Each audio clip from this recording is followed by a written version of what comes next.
Hi guys, welcome to our channel Coding with Karthik. So this session I'm going to discuss about switch case implementation in Python. So here my question is there any inbuilt switch case in Python? No. So then how to implement switch case equivalent in Python? So let's see the let's see the examples, okay? So first of all, what is switch case? So basically, switch case is nothing but is similar to the if elif, but here we can exclude one of the statement from the from the many conditions, and it's kind of like also like we can compare the value or expression with the case values in the switch case. So let me give you example, then you can understand better. Okay. So here basically in Python there is no inbuilt switch case. So that's why I'm just showing I will just show this JavaScript switch case. So here in JavaScript also we have the switch statement. So in JavaScript it is like you can see, right, we have switch quarter of, and here like we can pass this quarter to the switch case. So here we're just comparing the case 1 and case 2, case 3, case 4. So in each case we are depends on this quarter value, we are printing the we are just printing this console.log.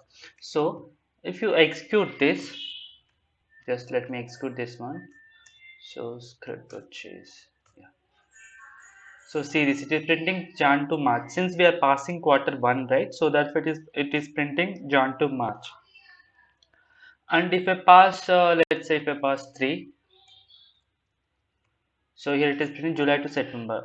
Since that means depends on this quarter, I mean it depends on this value. So it is comparing value with the case, each case value, and depends on the condition check. It is printing the, I mean, it is executing that state of, I mean, it is executing that set of code.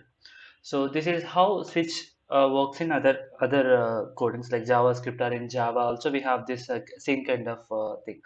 So, and if I pass anything that is not exist in switch case, right? Let's say if I pass something like 5. So basically this value is not existing in the switch case, right? So then if you execute this, here we are getting this, please provide in between 1 and 4. That means here the default case we are giving like please provide in between 1 and 4. That's what is giving this one. Since we are getting as quarter as a 5, and we are just it is just comparing all the cases, so none of the cases match. So that's why it is going to the default case, and it is printing the please provide the in between 1 and 4. So this is how it works in JavaScript. Okay, so I think you understood the switch case. So it is similar to the else if, but here what we are doing is here we are just it is checking the expressional value. That means expression results are value with the different case values, and it means it is checking many conditions, and it is executing the one statement from the using the, I mean which are the conditions satisfied. So depends on that condition satisfaction, it is executing the set of code. So this is how the switch statement works in JavaScript. So coming back to Python. So in Python there is no inbuilt switch case, right? Then how to implement that kind of mechanism in Python, or how to implement that kind of coding in Python? Okay, let's see the example. So we can do that implementation in Python using the Python dictionaries. So let me give you example. Let's say let me just define one dictionary in Python. Let's say this is Python file, okay? And switch. I'm just declaring one variable switch dict. So here I'm just writing one. So maybe I can give one chan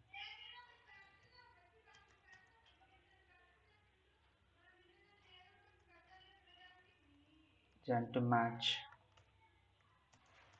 So April to June,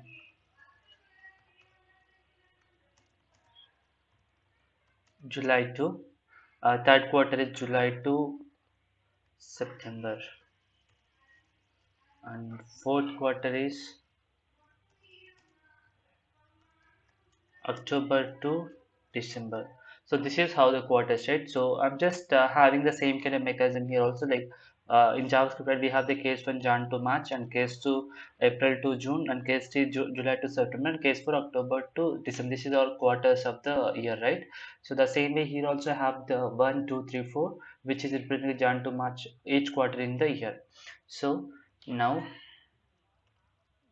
if I want to get, right, so I can use like switch tick get off. Let me pass the quarter. So here we have the quarter, right? So in the same way, let me have the quarter here. So if I pass this, so sorry,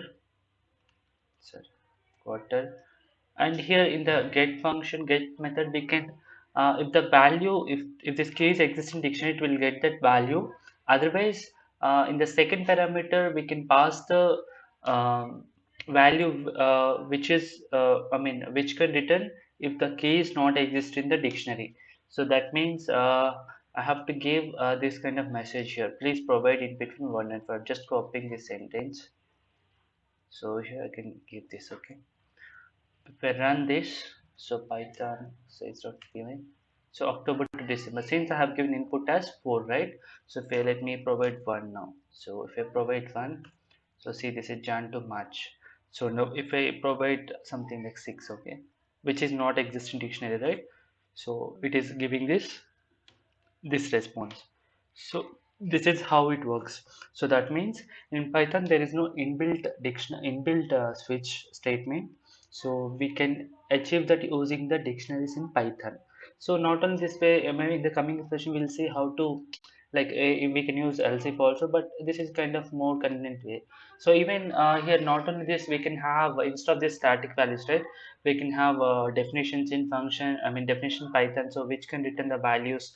So it's all depends on the use case. So but mostly we can use dictionary to use the switch, I mean to implement the switch case in Python. I think you're clear with the session. So that's it for this session.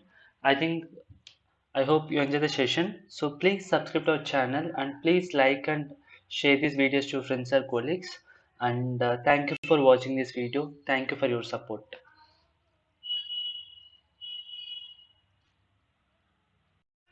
So that's it for the session. So in the next coming up session, we are going to discuss about loops in Python, like for loop, while loop, and also like how to use the conditional statements in Python. So and also like implementation of the flow control in Python. So we'll discuss very interesting topics in the coming up session. Okay, and thank you for watching this video. Please subscribe to our channel Coding with Karthik, and like and share the videos and to your friends or colleagues. So thank you for watching this video.